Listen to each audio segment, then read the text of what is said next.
اس دور میں سب سے بیوقوف وہ شخص ہے کہ جب اس کا کوئی باپ فوت ہو جائے بڑا تو وہ 3 دن کھانے پکاتا ہے، اس کی برادریاں وہاں پر کھانے پیٹ بھر بھر کے کھاتی ہیں، ان کے اپنے گھر میں 3 دن تک چولہے نہیں جلتے، برادریاں ٹھوس ٹھوس کر کھانا کھاتی ہیں، 1 لاکھ اس کا خرچہ ہو جاتا ہے۔ 3 دن کے بعد پھر وہ کل کرتا ہے جس کو آپ چوتھا کہتے ہیں، 40-50 ہزار اس پہ خرچہ ہو جاتا ہے۔ یہ میں کم بتا رہا ہوں، سب سے کم بتا رہا ہوں۔ وہ اس کا 1.5 لاکھ خرچہ ہو جاتا ہے، پھر بعد 40واں آ جاتا ہے، 40-50 ہزار وہ 40واں کرتا ہے، وہاں پر خرچہ ہو جاتا ہے۔ یہ 2 لاکھ روپیہ وہ خرچہ کر دیتا ہے اپنے باپ کے مرنے کے بعد۔ میرے بھائی مجھے صرف اتنا بتا کہ یہ جو تو نے 2 لاکھ روپیہ خرچ کیا ہے، میں کم سے کم بتا رہا ہوں، لوگ اس سے زیادہ کرتے ہیں، یہ تو نے برادری کو کھانا کھلایا ہے اور اپنا نام بنایا ہے، اس میں تو نے اللہ کے لیے کیا کیا ہے؟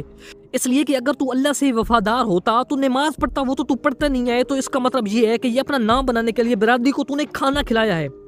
میں صرف اتنا کہنا چاہتا ہوں کہ جو تو نے اپنے باپ کے مرنے کے بعد 2 لاکھ روپیہ خرچ کر دیا ہے اپنے مرحوم باپ پر، جبکہ قرآن کو فاتحہ تو کسی نے پڑھا نہیں ہے، صرف کھانا کھا کے لوگ چلے گئے، تو مرحوم کو ثواب تو پہنچا نہیں۔ تو یہ جو تو نے 2 لاکھ روپیہ اپنے باپ کے مرنے کے بعد خرچ کیا ہے، یہی 2 لاکھ روپیہ جب تمہارا باپ زندہ تھا اس پر خرچ کر دیتا، اس کے کپڑوں پر خرچ کر دیتا، اس کے کھانے پر، اس کی صحت پر، تو تجھے زیادہ فائدہ ہوتا۔ بلکہ 2 لاکھ تو دور کی بات ہے، یہ جو مرنے کے بعد تو نے 2 لاکھ خرچ کیا ہے نا، اگر زندگی میں تو 200 روپیہ بھی اپنے والد پر خرچ کرتا تو وہ 200 روپیہ مرنے کے بعد جو 2 لاکھ خرچ کر رہا ہے یہ بہتر ہوتا ہو۔ حد تو یہ ہے کہ مرنے سے پہلے لوگوں کو پتہ ہی نہیں ہوتا اپنے باپ کے بارے میں، اس کو کون سی بیماری ہے، اس کے پاس دوائیاں ہیں کہ نہیں، اس کے پاس نسوار کے پیسے ہیں کہ نہیں، اس کے پاس کپڑے ہیں کہ نہیں۔ جب مر جاتا ہے تو پھر اس کے لیے لاکھوں خرچ کر رہا ہوتا ہے، یہ تو اس کے لیے لاکھوں نہیں خرچ کر رہا بلکہ اپنا نام بنا رہا ہے، اس کا تجھے کوئی فائدہ نہیں ہوگا۔ تو میرے بھائی جو مرنے کے بعد لوگ 2-2 لاکھ یہ جو اپنی طرف سے رسمیں بنائی ہوئی ہیں جن کا دین سے دور دور تک کوئی تعلق نہیں ہے،